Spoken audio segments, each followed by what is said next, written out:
This is TV Bookshelf.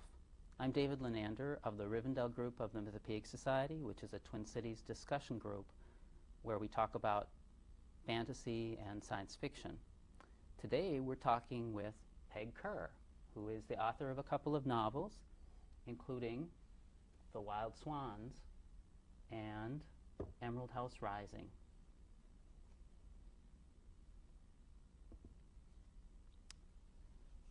Peg, you started out with short stories. Before we forget about them, do you want to say something about? That was a long time ago. I had just graduated from college, and I was looking for something to do just for fun, and found a catalog for the University of Minnesota's Complete Scholar program. And they were advertising a class called Writing Science Fiction Short Stories for Publication. And I thought, well, that sounds like that would be interesting. I've always loved reading science fiction, so I signed up for the course. And I actually signed up for it with $50 that I got from my first paycheck out of college. And the day that the first day of the class, I got fired from the job. And I thought, you know, maybe I need that $50, or maybe I should cancel my registration. But I thought, no, I really want to try this. And it turned out to be about the best $50 I ever spent. I wrote a story in that class, which was the first story I ever had published. And it started a chain of events that really led to my becoming a professional writer. I've had about 10 short stories published in a variety of different short story markets, magazines and anthologies. What else came out of that? Well, I met my husband in the class. When the class was over, a number of us enjoyed the process of critiquing stories so well that we formed a writing group and met for about 2 years, and then Rob and I started dating, and that's how we met and eventually got married, from critiquing stories together. Now, when you were in that writing group, did you write more stories in that writing group? And yes. Was that helpful? I know you've gone into other writing groups. Do you want to talk a little bit about some of those? Sure. I've been in 3 writing groups in all. The first one was that group that formed from the class at the University of Minnesota. Was that the Snippets? The Snippets group, yes. But eventually it became clear that I was probably the only person in the class who really wanted to pursue this seriously. Mm-hmm. And so I needed another, perhaps more dedicated group, one that was not so much chit-chat and a lot more work. And mm-hmm. so I started with another group, which included Eric Heidemann and Carolyn Imes-Gilman and Kish Johnson and Terry Gary and John Rezmersky and Philip Jennings. And we worked together for a number of years. And all of us were publishing short stories in that group. Eventually, that group disbanded. Some of the members were leaving town and changing jobs. And I was thinking that I wanted to start doing novels.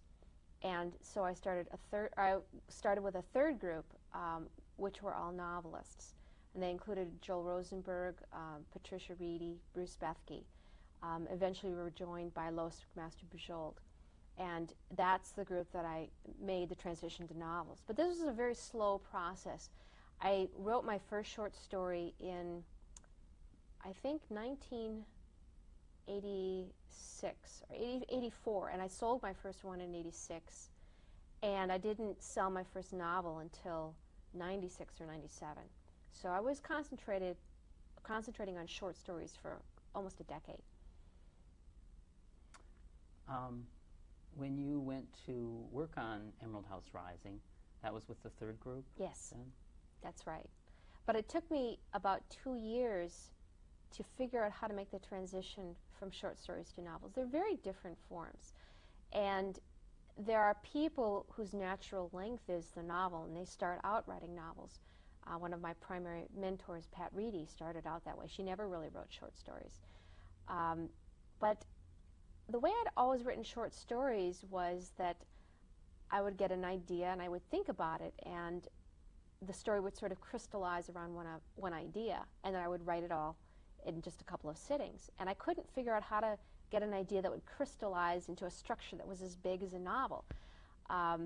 And so I spent a couple of years talking to every novelist that I could buttonhole, just simply asking them, tell me about how you wrote your first novel. And I talked with dozens that I'd met at either writing functions here in the Twin Cities or at science fiction and fantasy conventions. And so many people were so generous to give me their time and answer my questions. And what I discovered in the process of this informal interviewing was that there really are as many ways as you can imagine to write a first novel. They're very different. Some people outline the whole structure ahead of time. Some write all over the book without bothering to follow in a sequence. Some start writing and don't know where they're going. Others have it all mapped out before they finish. Some start with a character, some start with an idea. And it simply reassured me, by talking to all these people, to understand that there wasn't a secret, the way to write the novel. That any way that allows you to finish writing a book is a valid way and is certainly publishable.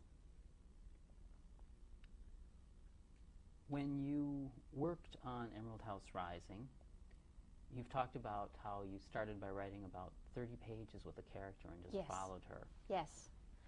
I started with a dream that I'd had, and it was an image of a girl looking at a man's ring and almost sort of falling into it, having a vision where she's kind of falls into the ring. And that was a dream that I had when I was at Clarion, actually, which was several years before. Clarion is a writer's workshop that lasts 6 weeks long for science fiction and fantasy writers. And while I was there at Clarion, I had this dream. And I set the snippet aside for a number of years and then pulled it out when I was trying again to write a novel. And I wrote 30 pages and then had the heroine disappear from where she was and reappear somewhere else, no idea where, and then stopped and said, all right, I have to figure out what's going on now. Pat Reedy had joined our novelist group by that point, and she really shepherded me through the process of asking the questions that lead you to piece together the plot. She really midwifed the birth of my first novel. Yeah, it's interesting because she has that extensive website with all those suggestions for how to write and problems to deal with. I asked a lot of questions. And interestingly enough, one of the characters in the book sort of morphed into Pat Reedy. Lady Kestrian, in a way, is based upon Pat in terms of she's somebody who appears to mentor the heroine and doesn't allow any doubts to, she just blazes her way through any doubts and is a very self-confident person. I often joked that my protagonist in Emerald House Rising is a young girl named Jenna who's learning to become a gem cutter, and I was simultaneously learning how to become a novelist as I was writing about Jenna learning how to become a gem cutter. So sort of metafiction in that way. I know that I reviewed this novel in Mythprint years ago, the Bulletin of the Mythopoeic Society, and I wrote at the time responding to an online web review by Christina Schulman in which she described it as almost one of those romance novels with fantasy settings that are becoming a subgenre. And she said that she thought that your book nearly followed the romance novel formula. And I responded saying that I thought that it didn't follow that formula any more than novels by Jane Austen.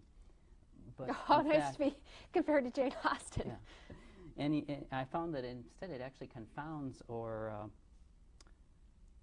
the conventions of the Gothic novel in some interesting and unexpected ways. So we have this young woman pulled into political struggles between a half-dozen or so great houses and so forth. But she's also dallying with that dark, mysterious nobleman, and she learns all sorts of lessons from various older, helpful mentors. But what interested me most was that that her learning is laid out logically and convincingly, and particularly with the gem cutting as well as the wizardry. And I think it's the gem cutting that really most writers or most readers really relate to. They might think it doesn't sound that interesting. They'd rather read about wizardry, but the gem cutting, the learning the technology is what I think a lot of times magic really is about, learning to live with the technology of our world. And so you have so much focus on it, and that's fascinating. And it's also interesting, and it gives you a substance that at the same time means wizardry, it means growing up and learning to deal with the world. Along the way, although she ultimately succeeds in practically everything she tries to do, no character is perfect. Even the wise mentors are all at least partly wrong. Mm-hmm. And isn't that how life is, or at least I think so. And at the end of the book, with most of the plot details pretty much tied up, what interested me most was the re-meeting of Jenna and her intended husband, whom you had conveniently sent Shuffled out of off the picture stage for a while. And suddenly the two people who thought they had their future planned out realize that they're no longer the people they thought they would be, but they're still interested anyway in exploring what kind of a future they might share together. It's as if Kerr deliberately unties the conventional love knot that should finish a Gothic romance novel and half-ties the ends to the other strands. I don't know where that might take them or Peg Kerr in a sequel, but I find that I'm more interested in following that storyline than any developments that might occur in alternate world politics, wizardry, or even gem cutting. Mm-hmm. That's what I wrote about your book. I'd still like to see where you might go with that, but instead you went in a whole different direction, mm-hmm. and in, I think, a very interesting, a much more interesting direction with your second novel. With my second novel. After I finished Emerald House Rising, I had originally thought that I would be doing a sequel. I had some plans. I sketched out a preliminary chunk of about 60 to 80 pages, and it sort of ran into a brick wall. It was actually a prequel, and there were some bits that were really good. I may get back to it someday. But it took me 2.5 years to write Emerald House Rising because I also have a full-time job, and I have a family. And after 2.5 years, I wanted to do something different. Also, I had fallen in love with a series of books which were edited by Terry Winling, the fairy tale series. And we've got a sample of it here. This is one written by Jane Yolen. These are books which are written by fantasy novelists, fairy tales retold for adults. And I was so impressed by the work that came out of that series. Jane Yolen has written for them, Charles DeLint, Cara Dalkey, Patricia Reedy had, Pamela Dean had, and I wanted to sell to that series. And so I thought, well, I'll retell a fairy tale. Now, the authors who have written for that series have taken standard fairy tales and set them sometimes in the modern day world, sometimes in a totally different setting than you consider the traditional fairy tale setting. So I decided I wanted to do that. And again, it started with a dream. I had a dream where I saw a woman sitting on a park bench in a dismal kind of city park on a gray November day. And in front of her was a small pond, and there were swans swimming in the pond. And she looked at me. She didn't say anything, but she had a very striking face. And I knew that she would have something dreadfully important to say if she spoke, but she never would. When I woke up, I was toying with what fairy tale to pick, and that fairy tale made me think of an old favorite, which was Hans Christian Andersen's The Wild Swans. And so I started doing some research. I started thinking about, well, I could set it in 17th century, say during the witchcraft trials, because one part of the story is that the protagonist, Eliza, is accused of being a witch. And I did enough research to make me think that that would work. I could do it that way. But one thing that bothered me that maybe not quite get started was that the woman in my dream was sitting on a modern park bench. And there was something that was niggling at me that, you know, I'm missing something.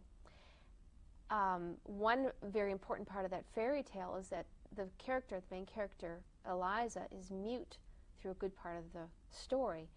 And when she's accused of being a witch, she's in great danger because she can't speak to defend herself, she'll die. But if she speaks, the brother who she's trying to disenchant will die. And as I was struggling with all this, one day I was downtown in Minneapolis and I saw a bus go by with a billboard that said "Silence equals death," which of course is the one of the slogans of public awareness for the AIDS campaigns. And I thought, that actually fits.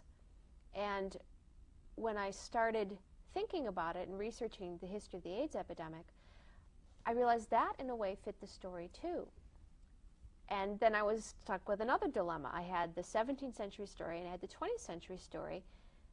What was I going to do?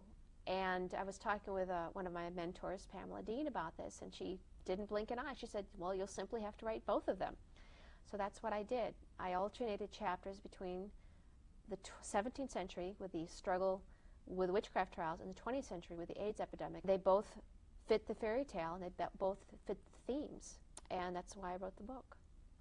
I ended up not selling it to Terry Windling. I ended up selling it to Warner as the second of my 2-book contract. But I think it would have fit very well in the fairy tale series. In fact, Terry Windling told me afterwards that she would have bought it if I'd submitted it to her, which was gratifying. Weren't they closed down by that point? Yes, they were. They'd stopped publishing at that point.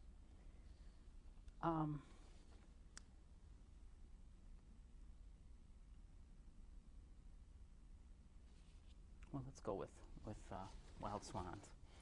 Some of the writing in Wild Swans, to some readers, has seemed a little overly staged and obvious, or even cliched and trite. The opening scenes of both Elias and Eliza feature such obvious details as, in the case of Elias, the grimy, cracked windows and the rat tipping over a pile of tin cans. Mm-hmm. In the other case, we have the theatrical gesture of pulling out the locket on a thin black ribbon to compare the coat of arms on the locket with the coat of arms on the stagecoach. Some readers in discussions and in reviews have said that these are things like this, they haven't specifically identified those, are provide a sort of awkwardness or maybe a first or second novel sort of thing. I'm putting this badly. They have reservations about your writing in the books, but I realized later that these things didn't really bother me, and particularly as I reread, because I think they're conventions that, like fairy tales, which are made up of conventions, enable you to immediately communicate things about the character and about the story and the setting. And I think it's interesting because another person has complained that your protagonists in particular are such innocent characters that don't have a lot of distinguishing characteristics. They're not individuated in the way that perhaps some great characters are. But you're writing a fairy tale, and you're rewriting Hans Christian Andersen's fairy tale, and you follow that very closely in many respects. That is, there's very little you didn't bring over. I reread the fairy tale earlier today. Only thing I can think of that you didn't carry over is he comments that when the frogs turn into poppies, which you have in your story, that if they hadn't been poisonous and kissed by the evil queen, that they would have turned into roses, which is kind of an interesting throwaway detail, but you didn't manage to work that one in. But just about everything else is there, and it's actually why some of the kind of strange things happen, I think. But it seems to me that in this writing,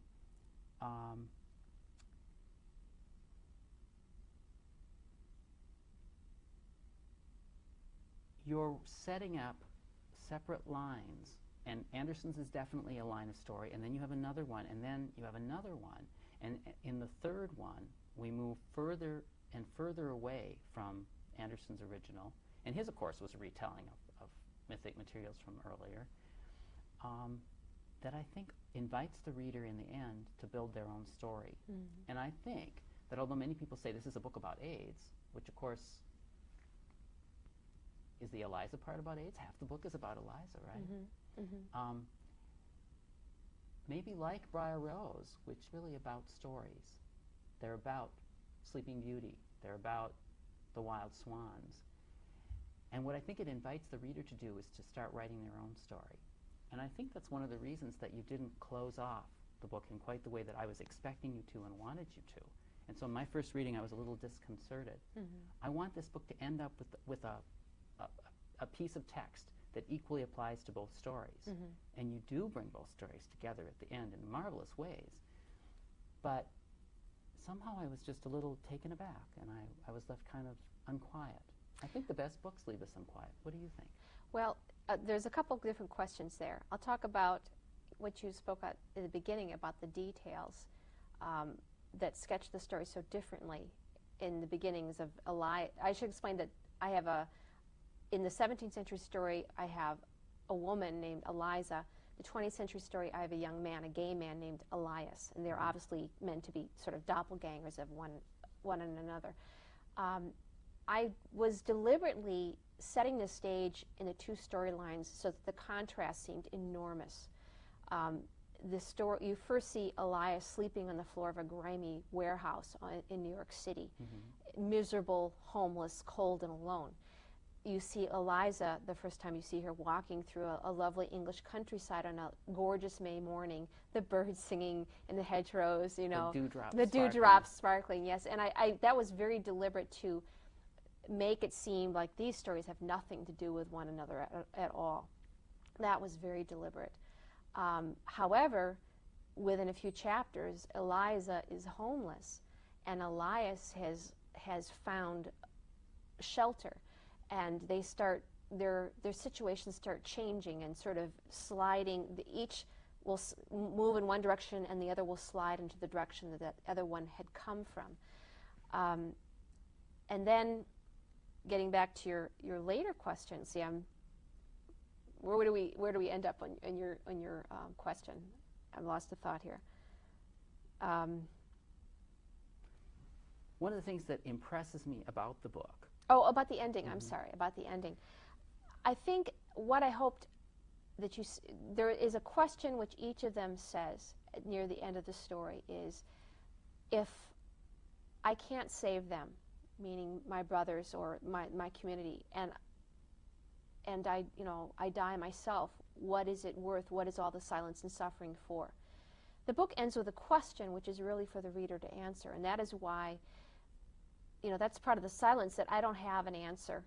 The reader has to find the way through the silence and find that question themselves. My silence in the book is forcing the reader to come up with an answer themselves, and hopefully engaging the reader in the story in the way that if the book had ended perhaps more conventionally, would have been done for them. I've thought a lot about this book, and I'm thinking now of something you said in an interview online. Writers measure success in different ways: six-figure incomes, Nebula and Hugo statuettes, fan letters. I've decided that while I don't object to fame, money, or awards, I really want to write books that move people, thrill them, make them cry, and inspire them to live better lives.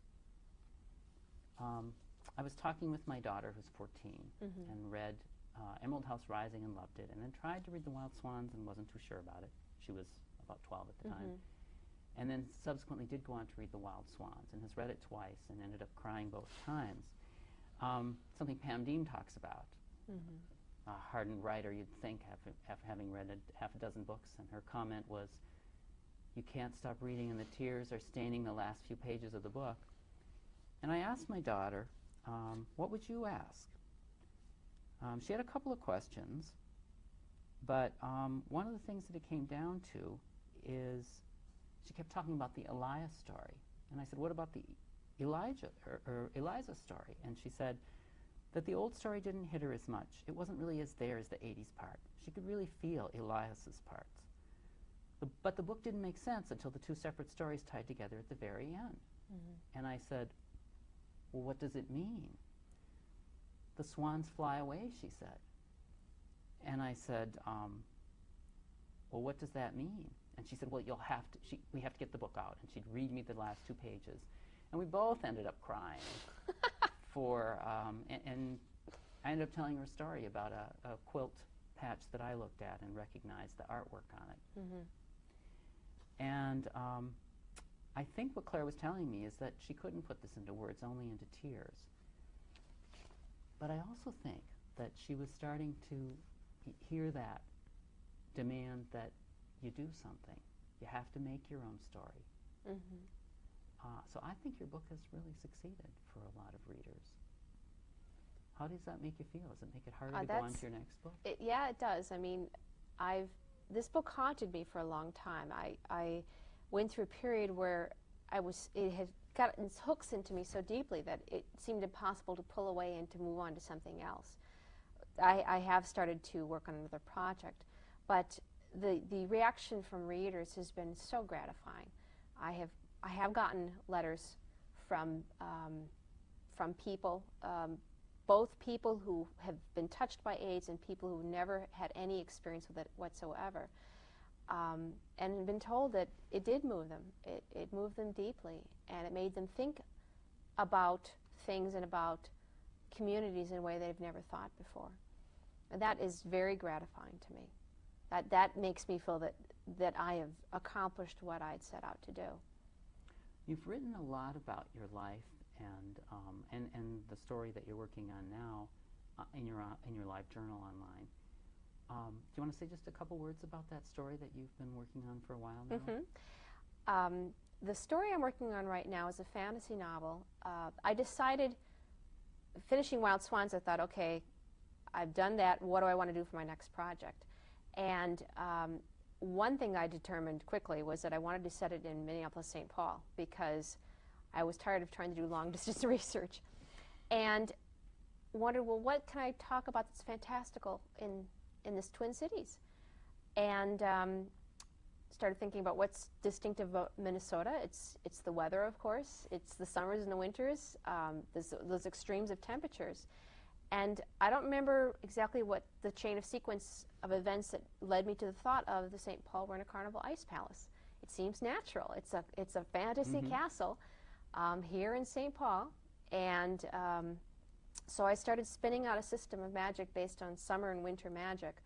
And the main character of my next novel is the architect who designs the St. Paul Winter Carnival Ice Palace, who, unbeknownst to her, is actually steeped in winter magic. I've had extensive interviews with the architect of the last St. Paul Winter Carnival Ice Palace about the process of designing the palace, and I've got about 10,000 words in it, and it's underway. I'm pretty excited about it. I'm excited about it too, and I've been reading about it on your live journal entries. I think it's also fascinating to read your stories about your children and other things in life, and I see so much in your writing there that's like you're writing in the stories. Well, I started out writing a journal when I was 14, and so the process of writing something every day about my life is very natural to me. When I decided to put a journal online, I was doing what I've been doing for years, but it was most surprising. People started reading it and commenting back, and that was very new. After 25 years of talking to myself, to suddenly have people on the internet talking back in over a year, little over a year, there's about 400 people linked to it who read it every day, and that's been great fun. Well, we've been talking to Peg Kerr about her novel, Wild Swans. The Wild Swans, which is certainly one of the outstanding fantasy novels of the last few years, and maybe for many years to come. Well, I hope it'll be a book that'll be remembered for a long time. I hope so. I certainly remember it well. Thank you. Thank you very much.